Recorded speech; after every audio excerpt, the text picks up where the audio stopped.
Le Seigneur soit avec vous. Évangile de Jésus-Christ selon saint Matthieu.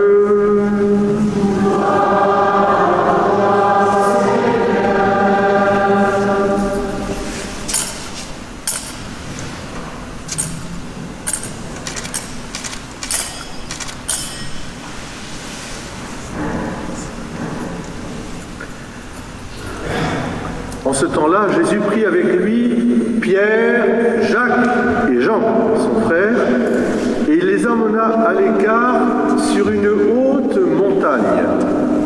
Il fut transfiguré devant eux. Son visage devint brillant comme le soleil, et ses vêtements blancs comme la lumière. Voici que leur apparurent Moïse et Élie, qui s'entretenaient avec lui. Pierre alors prit la parole et dit à Jésus, « Seigneur, il est bon que nous soyons ici. Si tu le veux, je peux dresser 3 tentes, une pour toi, une pour Moïse, une pour Élie. » Il parlait encore lorsqu'une nuée lumineuse les couvrit de son ombre. Et voici que de la nuée, une voix disait, « Celui-ci est mon fils bien-aimé, en qui je trouve ma joie. Écoutez-le. » Quand ils entendirent cela, les disciples tombèrent face contre terre et furent saisis d'une grande crainte. Jésus s'approcha et les toucha, et il leur dit, « Relevez-vous, soyez sans crainte. » Levant les yeux, ils ne virent plus personne, sinon lui, Jésus seul. En descendant de la montagne, Jésus leur donna cet ordre, « Ne parlez de cette vision à personne, avant que le Fils de l'homme soit ressuscité d'entre les morts. »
Parce qu'on en a parlé.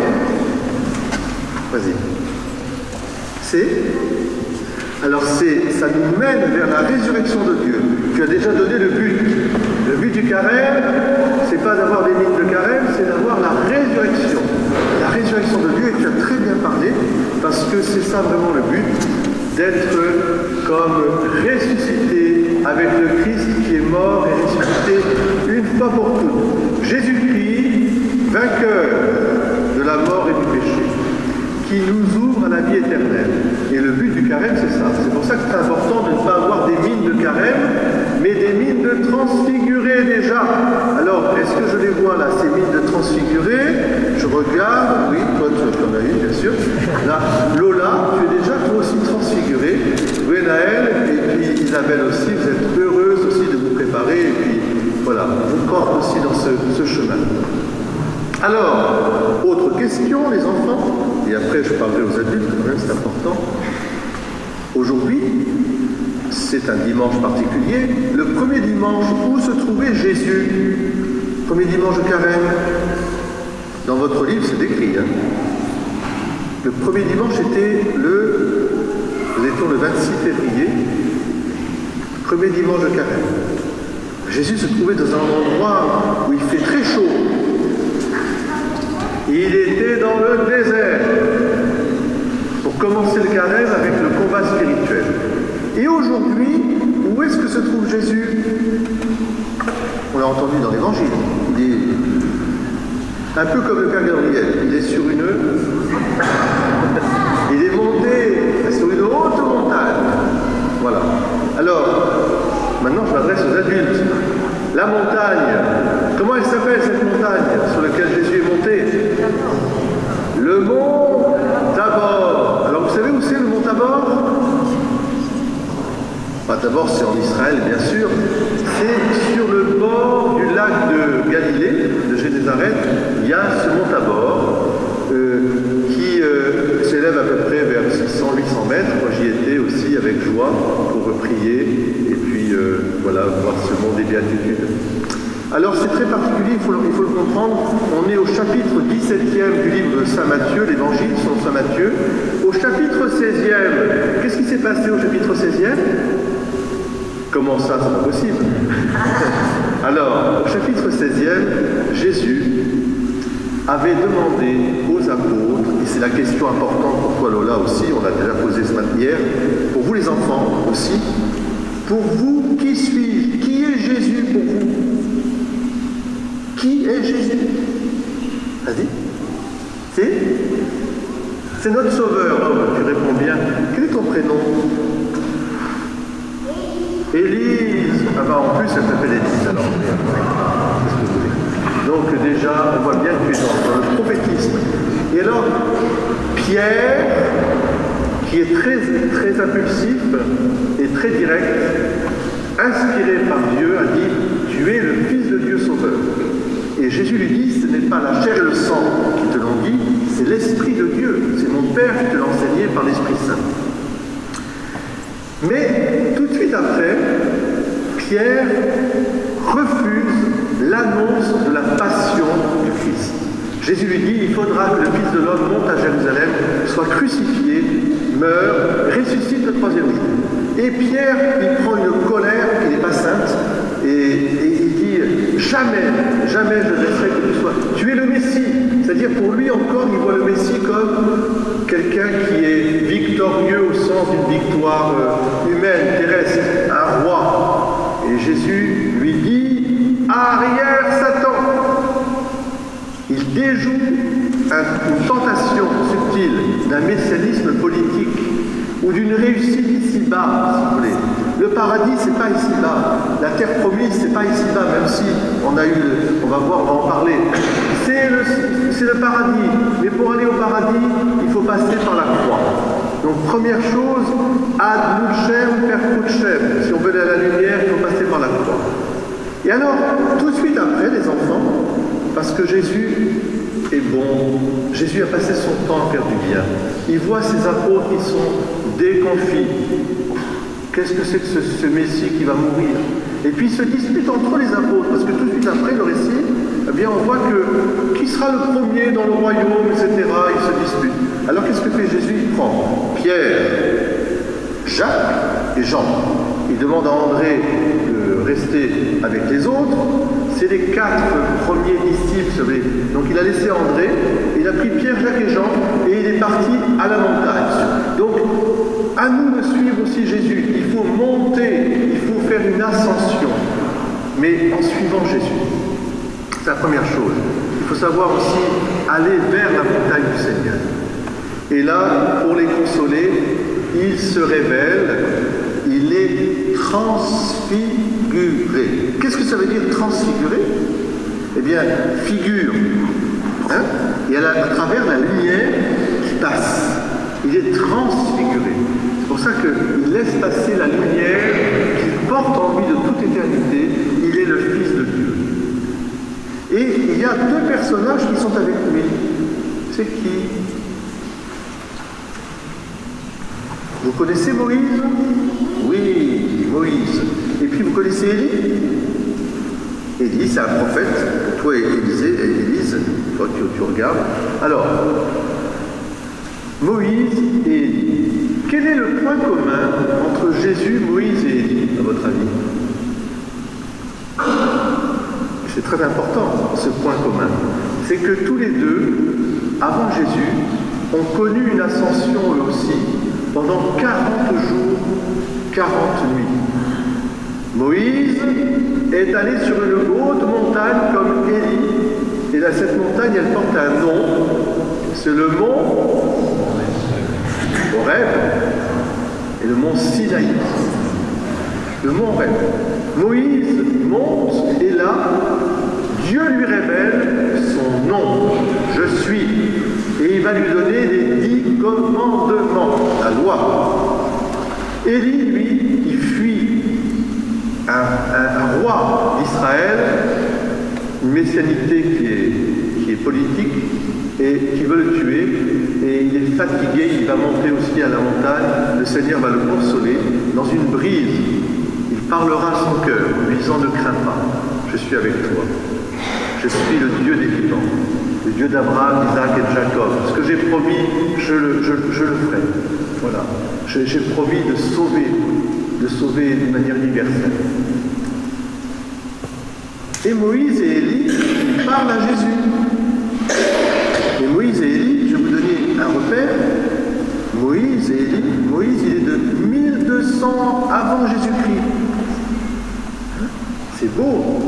Ils prophétisaient déjà Jésus. Ils étaient en conversation amicale. Et Élie, le prophète, c'est à peu près 800, 700, 800 ans avant Jésus-Christ aussi. Ils sont là. Alors, de quoi parle-t-il ça? L'Évangile ne nous le dit pas, mais ce que l'on sait, c'est qu'il représente la loi et les prophètes, c'est-à-dire tout le plan de salut de Dieu. Mais Jésus lui-même n'a pas reçu de révélation. Il est la révélation. Il est la lumière. C'est pour ça qu'à un moment, Dieu va dire, notre Père va dire: celui-ci est mon Fils bien-aimé, en qui je trouve ma joie. Ah là là, quelle phrase extraordinaire.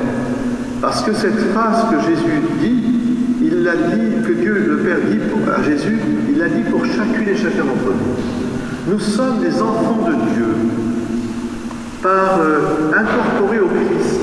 Et à chaque fois qu'il voit chacune et chacun d'entre nous, il voit son Fils bien-aimé, en qui il trouve sa joie. Tu es mon enfant bien-aimé. Et c'est tellement vrai, et je terminerai là-dessus, parce qu'il faut que nous ayons vraiment à cœur de porter ce visage transfiguré, pour que les gens, en nous voyant, voient le visage de Dieu dans le Christ Jésus. Ce Dieu qui n'est qu'amour et miséricorde.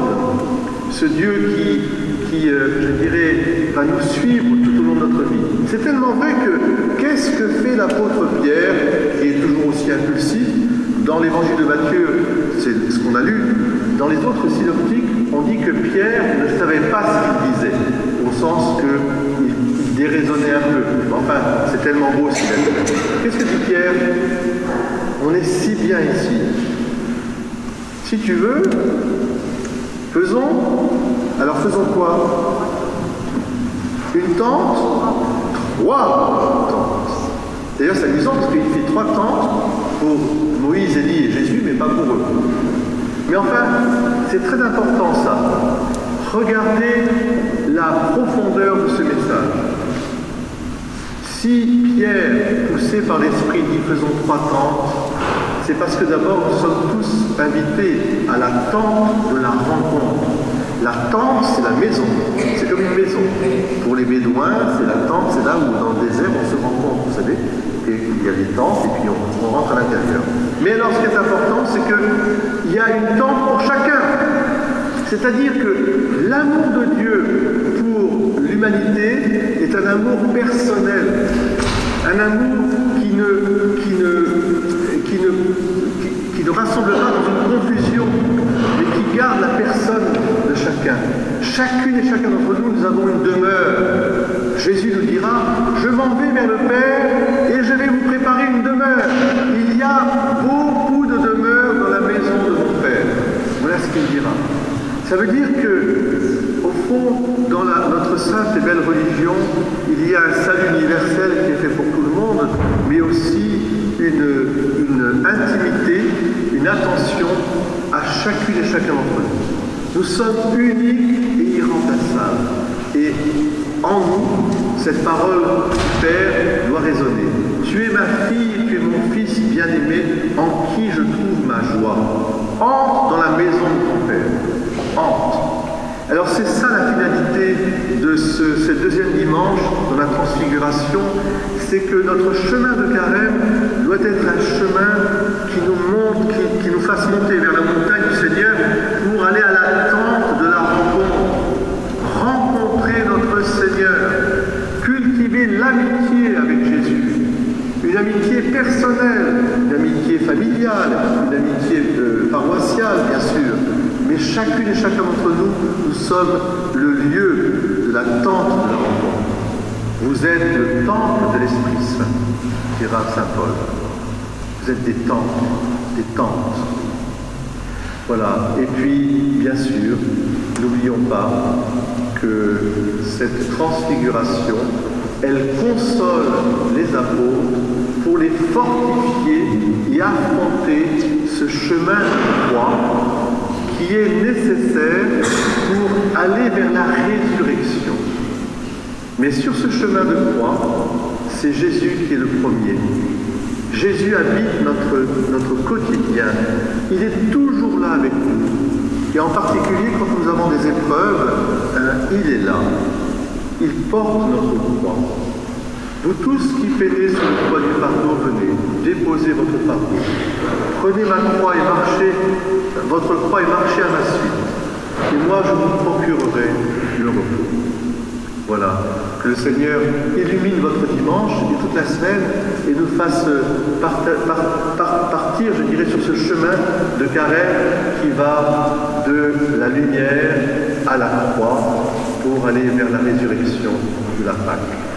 Au nom du Père, et du Fils, et du Saint-Esprit.